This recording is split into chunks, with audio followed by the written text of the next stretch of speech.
Para continuar, me complace en presentar al doctor Francisco Villegas. Doctor Francisco Villegas es internista, cardiólogo, electrofisiólogo. Actualmente se desempeña como líder del servicio de electrofisiología del Hospital San Vicente en la ciudad de Medellín y en Incare también en nuestra ciudad. Bienvenido, Pacho, con tu conferencia de fibrilación auricular, cómo manejarla y prevenirla en el ambiente perioperatorio. Muchísimas gracias, Jorge, por la invitación y la presentación. Me cuentan como siempre antes y ya se está viendo la pantalla. Sí, señor, se ve perfectamente. Perfecto. Entonces, vamos a tratar en estos minutos de conversar sobre un tema del cual pienso mostrarles es muchísimo más frecuente de lo que la gente normalmente supone, como es la asociación de fibrilación auricular con el ambiente perioperatorio y en el cual tristemente todavía tenemos más dudas que certezas, como quedó evidenciado en la reunión de la Sociedad de Ritmo Cardíaco de los Estados Unidos el pasado mes de abril en San Diego, donde el tema de fibrilación auricular posoperatoria se incluyó dentro del bloque de asuntos no resueltos en fibrilación auricular. Entonces, empecemos diciendo, disculpen, voy a activar aquí el puntero. No sé por qué no me está dejando avanzar. Ahora sí. Y cuando hablemos de fibrilación auricular perioperatoria, tenemos que tener en cuenta dos grandes escenarios. Primero, los pacientes que ya conocemos que tienen fibrilación auricular antes de ser llevados a cirugía o que descubrimos precisamente que tenían fibrilación auricular por el hecho de las valoraciones prequirúrgicas y aquellos pacientes que sin tener historia de fibrilación auricular desarrollan fibrilación auricular, bien sea dentro de la cirugía como tal o en el posoperatorio. La primera cosa sería entender que la fibrilación auricular perioperatoria es muy frecuente. Podemos decir que el 11% de los pacientes que van a una cirugía no cardíaca ya tienen una fibrilación auricular conocida, pero que ese hecho de tener fibrilación auricular de base no es inocuo, sino que se aumenta a desenlaces inadecuados. Dentro de ellos el principal que sería la mortalidad. Y vemos como los pacientes con fibrilación auricular sometidos a procedimientos menores tienen una mayor mortalidad a 30 días, especialmente si son pacientes que estaban hospitalizados, pero entre pacientes ambulatorios también. Y miremos que esa mortalidad no es despreciable, porque la mortalidad en los pacientes de FA duplica la mortalidad de la cohorte de pacientes que tenían enfermedad coronaria conocida y que iban a este tipo de procedimientos. Y miren cómo esta gráfica nos muestra cómo la mortalidad perioperatoria se incrementa, pero también la probabilidad de rehospitalización en esos pacientes y cómo es mayor, como les decía, que incluso en los pacientes que tienen enfermedad coronaria ya conocida. Pero en aquellos pacientes que van a cirugía cardíaca, ya no a cirugía no cardíaca, la probabilidad también es supremamente alta y dependiendo de la serie que revisemos van a ir entre el 11 y el 30%. Este es un cuadro de una cohorte de Medicare que nos muestra que en esa cohorte el 28% de los pacientes que iban a una cirugía cardíaca ya tenían fibrilación auricular conocida. Supuestamente deberíamos estar mejor preparados para ella porque ya sabemos qué ocurre, pero curiosamente nos encontramos que en esa cohorte en los Estados Unidos, solamente el 22% de aquellos pacientes que iban a ir a una cirugía cardíaca se les hizo una intervención durante la cirugía para solucionar la fibrilación auricular, que también es un llamado de atención, pues, porque si un paciente tiene FA y va a ir a cirugía, pues debía considerarse de manera importante la necesidad de resolver la fibrilación auricular durante la cirugía. Y es también importante para el pronóstico de estos pacientes, por supuesto. La FA conocida antes de cirugía cardíaca claramente se asocia a un incremento en los desenlaces adversos. Entonces vemos cómo se duplica la mortalidad en el grupo de FA, cómo la probabilidad de necesitar ventilación mecánica por más de 24 horas también se duplica, la probabilidad de ACV aumenta casi 3 veces, la necesidad de necesitar balón de contrapulsación intraórtica durante la cirugía o en el posoperatorio, la probabilidad de desarrollar falla renal o el tiempo de hospitalización en aquellos que sobreviven a la cirugía. Entonces, ¿qué hacer con el paciente que sabemos que tiene fibrilación auricular y va a ir a una cirugía? Pues en este momento la recomendación es que si consideramos a nuestra cirugía como una cirugía electiva, recordemos lo que la doctora María Clara y el doctor Orlando nos contaron de cómo se definía, la recomendación es diferir esa cirugía electiva hasta que la fibrilación auricular esté adecuadamente controlada. ¿Y qué sería una FA adecuadamente controlada? Aquella en la cual demostramos que el paciente está en ritmo sinusal al momento de ir a la cirugía o en el cual demostramos que tiene una frecuencia cardíaca en metas cuando la estrategia que se maneje en ese paciente sea la estrategia de control de respuesta. Obviamente va a ser muy útil la valoración de los síntomas. Si el paciente se está quejando de palpitaciones frecuentes, de deterioro de la clase funcional, de disnea asociada a esa fibrilación auricular, pues probablemente nos esté dando pistas de que no está controlada. Y debemos solicitarle siempre un electrocardiograma preoperatorio de esos pacientes y la respuesta es sí, así como nos lo evidencian las guías para la valoración preoperatoria de pacientes que van a cirugía no cardíaca de la Sociedad Americana del Corazón y el Colegio Americano de Cardiología que se publicaron el año pasado, y vemos que entre las causales para hacer un electrocardiograma del paciente están las arritmias significativas, entre ellas la fibrilación auricular. ¿Y por qué debemos hacer eso? Porque si decíamos que una de las razones para poder llevar al paciente a cirugía es que estuviera en sinusal, es importante que recordemos que las recurrencias asintomáticas en pacientes en estrategia de control de ritmo son comunes.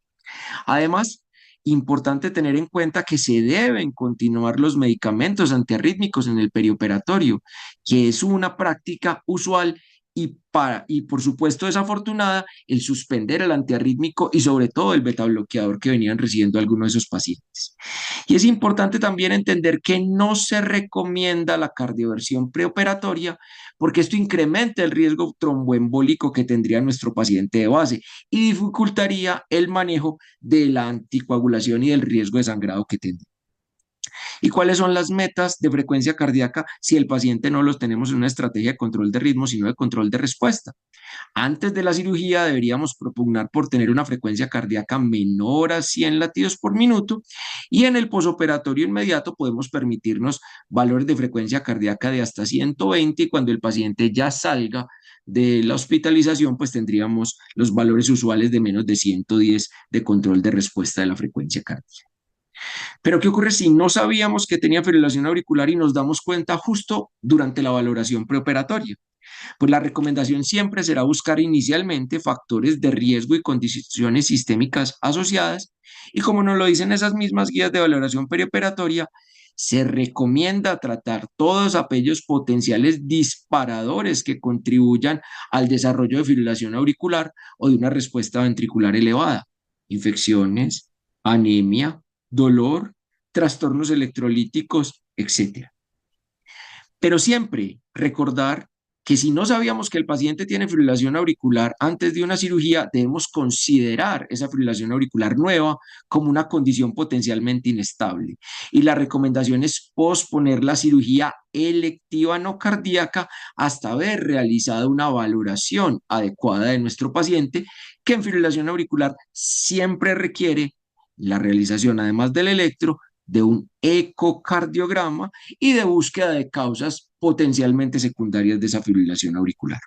Sin embargo, los expertos nos dicen que si la cirugía a la que va a ser sometido nuestro paciente es un procedimiento menor, que no necesita anestesia general y que las condiciones de monitorización permiten valorar el electrocardiograma de superficie de forma constante durante el procedimiento, si nuestro paciente está asintomático y estable hemodinámicamente, lo podríamos llevar antes de cumplir con esos otros requisitos de valoración que les acabo de decir. ¿Y qué pasa si el paciente no desarrolló la FA antes, sino que apareció durante el transoperatorio, durante la cirugía como tal? Ahí el objetivo más importante va a ser la valoración y el mantenimiento de la estabilidad hemodinámica de nuestro paciente.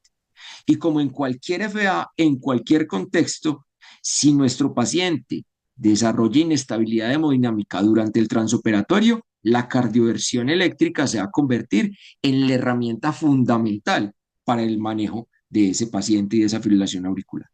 Por el contrario, si nuestro paciente está estable, la recomendación es diferir la cardioversión en un momento posoperatorio y considerar por parte del anestesiólogo el control de la frecuencia cardíaca durante el mismo, con una meta de frecuencia cardíaca de control de entre 100 máximo 110 durante el transoperatorio y dentro de los cuales probablemente el medicamento de elección por su vida media muy corta sea el esmolol, porque nos permitirá una titulación adecuada, pero en caso de que haya una respuesta hemodinámica no favorable a la utilización al esmolol, pues rápidamente lo podemos suspender y el paciente mejoraría. Recuerden que la amiodarona, que es el medicamento que solemos utilizar en los contextos intraoperatorios, es muy vasodilatadora por el polisorbitol 80, que es el vehículo en el cual está la amiodarona. Entonces, siempre tener en cuenta el alto riesgo de hipotensión asociado a la amiodarona intravenosa, sobre eso todo si lo colocan en forma rápida, como a veces lo hacemos. ¿Y qué nos dicen las guías? Que en el paciente que se demuestra una fibrilación auricular nueva, de reciente inicio, en el contexto de una cirugía no cardíaca, debemos considerar la iniciación de anticoagulación perioperatoria, haciendo siempre obviamente una valoración entre el riesgo hemorrágico propio de la cirugía y el riesgo tromboembólico que tenga nuestro paciente, que lo valoraremos con la escala de Chas-Bas. Y la otra cosa que es muy importante es que ese paciente no se debe quedar así, sino que, como ahorita les voy a mostrar, muchos de esos pacientes tienen un riesgo importante de recurrencia de la fibrilación auricular, sobre todo en cirugía no cardíaca. Esos pacientes tienen que tener una valoración posterior, idealmente por cardiología y electrofisiología, para decidir la necesidad de tratamiento a largo plazo de su FA y sobre todo la instauración de terapia tromboembólica a largo plazo. El otro contexto es el paciente que tiene fibrilación auricular posquirúrgica verdadera, es decir, aquel paciente que nunca había tenido FA previa y después de la cirugía se le genera esta arritmia.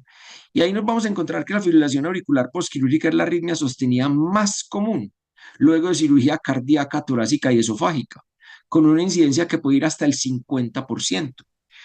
El pico de incidencia se ha descrito clásicamente como que aparece en el segundo día, pero es importante recordar que el 70% de los pacientes que la desarrollan la van a tener antes de los 4 días del posquirúrgico y la casi totalidad antes del día 6.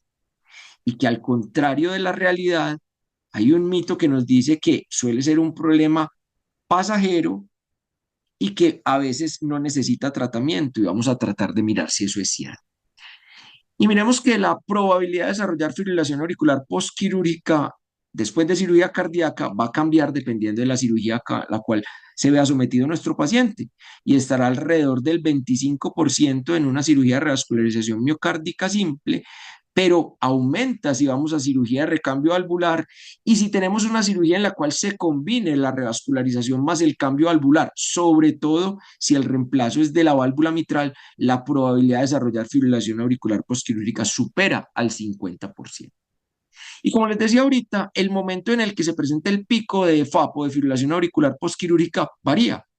Si es una FAPO verdadera, nunca la habíamos tenido antes, teóricamente el pico ocurre en el segundo día, pero si nuestro paciente ya tenía fibrilación auricular y entró en ritmo sinusal a la cirugía, el día en que más vemos la probabilidad de fibrilación auricular recurrente es en el tercer día. También existen estudios más recientes que nos dicen que el riesgo de desarrollar fibrilación auricular es muy alto en el transoperatorio inmediato, disminuye en el primer día y vuelve a aumentar alrededor del segundo o tercer día. Entonces, tener mucho cuidado con esos momentos críticos. Pero la fibrilación auricular posquirúrgica no solamente se establece luego de cirugía cardíaca o torácica, también es la arritmia sostenida más común luego de cirugía no cardíaca y no torácica. Y miremos cómo la incidencia varía dependiendo del procedimiento, estando cerca del 5% de los pacientes que son llevados a reemplazo total de cadera y hasta casi el 20% de los pacientes que son sometidos a cirugía abdominal, teniendo en cuenta que se considera por parte de la mayoría de los expertos que la incidencia verdadera está subestimada porque hay una falta de monitoreo adecuado durante el transoperatorio de estos pacientes desde el punto de vista electrocardiográfico. ¿Y tiene algún significado importante esa fibrilación auricular posoperatoria? Por supuesto que sí. Los desenlaces adversos son mayores en aquellos pacientes que desarrollan FA posoperatoria y son más altas la probabilidad de readmisión a la unidad de cuidado intensivo, la probabilidad de desarrollo de infarto periaporatorio, la probabilidad de tener falla cardíaca persistente sintomática, de hacer accidente cerebrovascular intrahospitalario o en el poshospitalario, la necesidad de reintubación, es más alta la mortalidad a 30 días y la mortalidad a 6 meses, pero incluso un dato que la gente no suele tener claro es que la mortalidad de los pacientes que desarrollan fibrilación auricular posoperatoria verdadera se mantiene en el tiempo. Y si vemos esta gráfica de Kaplan-Meier, nos vemos como más de 10 años después de la cirugía en la cual se demostró el desarrollo de fibrilación auricular posoperatoria, la probabilidad de muerte sigue siendo mayor, la supervivencia sigue siendo menor en aquellos pacientes que desarrollaron fibrilación auricular posoperatoria. Entonces no es un fenómeno tan simple, no es un fenómeno tan benigno y tiene claras consecuencias sobre lo que le va a pasar al paciente. ¿Por qué se genera?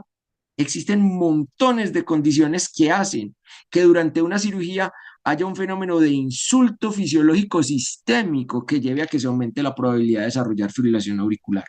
Características propias del paciente, sobre todo la edad avanzada, las comorbilidades, factores intraoperatorios, el tipo de cirugía, si se tiene que tocar la aurícula o no, cuánto es el tiempo de pinza, cuánto es la duración del bypass como tal, factores posoperatorios, el manejo de los líquidos, el manejo de la hipotensión, la utilización de aminas vasoactivas y, por supuesto, la presencia de algunos disparadores, como las mismas despolarizaciones auriculares prematuras, la alteración del balance del sistema autonómico y los trastornos hidroelectrolíticos. ¿Qué debemos hacer entonces con esos pacientes para tratar de prevenir y manejar la fibrilación auricular posoperatoria? Entonces vamos a ubicarnos en 4 contextos. Primero, el contexto preoperatorio, en el cual nuestro objetivo va a ser identificar quiénes son los pacientes de riesgo de desarrollar fibrilación auricular e iniciar la profilaxis para el manejo de esa fibrilación auricular. Y ya en el contexto intraoperatorio como tal, garantizar que se dé la profilaxis adecuada para disminuir el riesgo de FA en aquellos que identificamos como de alto riesgo y en aquellos que desarrollen fibrilación auricular, mantener un estado hemodinámico adecuado y disminuir la probabilidad de que se incremente la estancia de ese paciente como consecuencia del FA. Miren que los factores de riesgo para desarrollar fibrilación auricular después de cirugía cardíaca son múltiples, el más importante de ellos, la edad, y como les muestro acá, en pacientes mayores de 80 años sometidos a cirugía cardíaca, la probabilidad de desarrollar fibrilación auricular arranca en el 50%.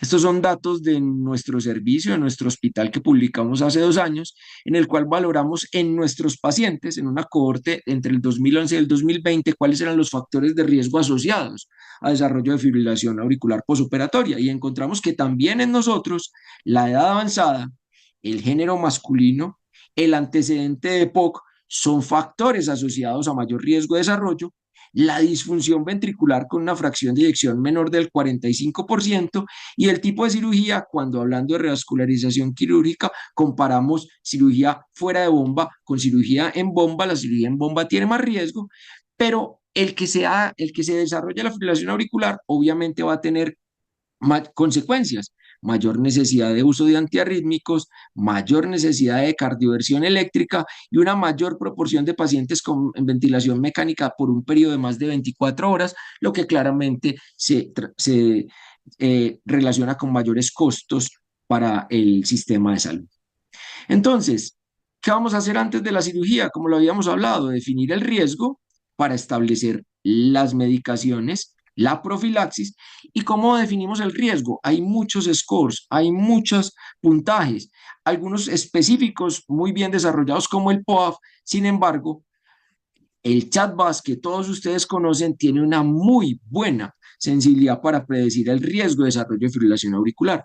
Y es así como dentro del protocolo del Hospital San Vicente de manejo de fibrilación auricular perioperatoria definimos que aquellos pacientes que tuvieran un score de ChatBus de más de 3, 4, 5, 6, los íbamos a considerar pacientes de alto riesgo para desarrollo de FA y íbamos a establecer profilaxis para la disminución del riesgo, porque miren que con un ChatBus de 4, la probabilidad de desarrollar fibrilación auricular pesoperatoria ya va en el 40 y de ahí puede subir hasta el 60% más. ¿Y cómo vamos a hacer esa profilaxis para disminuir la probabilidad de desarrollo de fibrilación auricular? Básicamente de 2 formas. La primera, farmacológicamente. Y tenemos 2 medicamentos a nuestra disposición.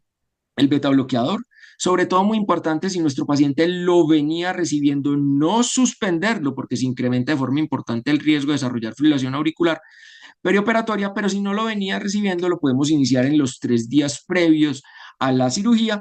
Y la amiodarona, que es el medicamento que más se ha asociado a disminución del riesgo de fibrilación auricular posoperatoria, tiene muchos esquemas, se ha visto que funciona tanto si lo inicio en el preoperatorio verdadero, durante el transoperatorio o inmediatamente después, pero si tenemos tiempo y evaluamos nuestro paciente, lo ideal sería iniciarlo por lo menos 6 días antes y continuarlo por lo menos 6 días después. Y este dato es muy importante.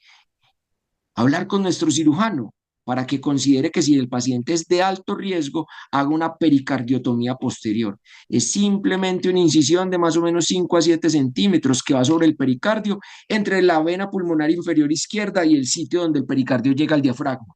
Eso permite que no haya acumulación de líquido y de líquido con componentes inflamatorios alrededor del corazón y de la aurícula, y disminuye de forma significativa la probabilidad de desarrollar fibrilación auricular posoperatoria.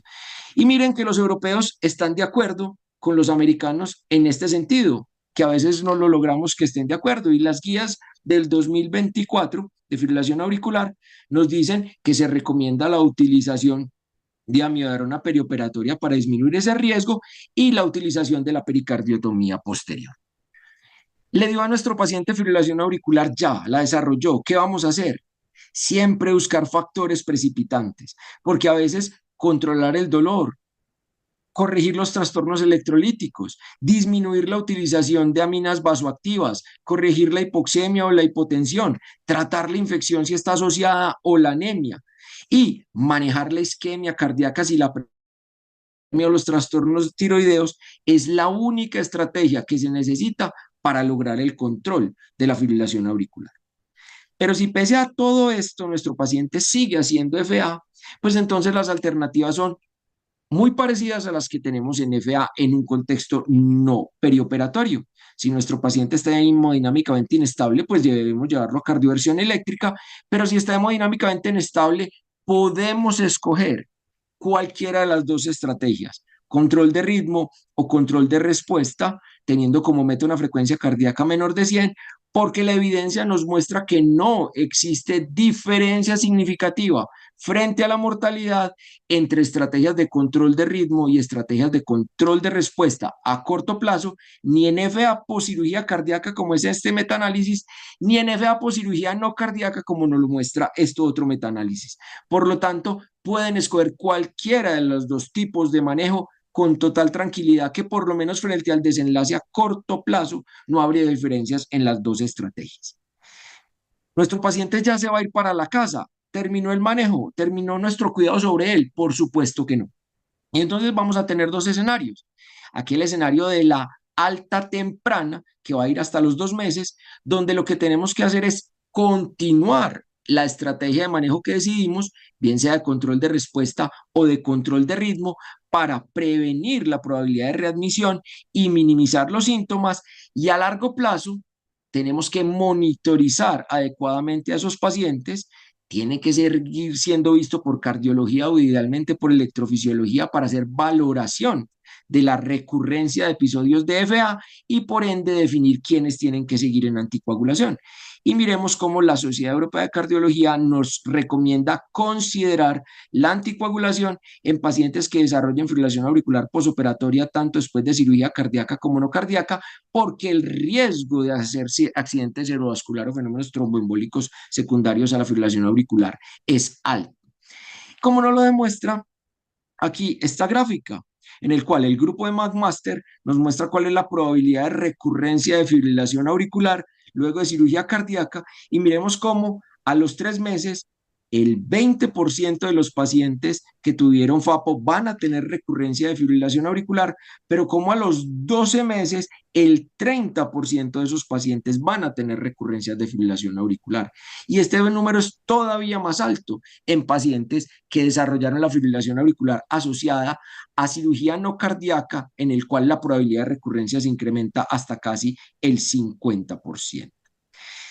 Recordemos entonces, la fibrilación auricular posoperatoria es un fenómeno frecuente, Es un fenómeno que altera el pronóstico de nuestros pacientes y es un fenómeno que nos obliga a tomar decisiones terapéuticas, no solamente para controlar la frecuencia cardíaca o el desarrollo de complicaciones tempranas, sino disminuir el riesgo tromboembólico y de falla cardíaca que pueden tener esos pacientes a largo plazo.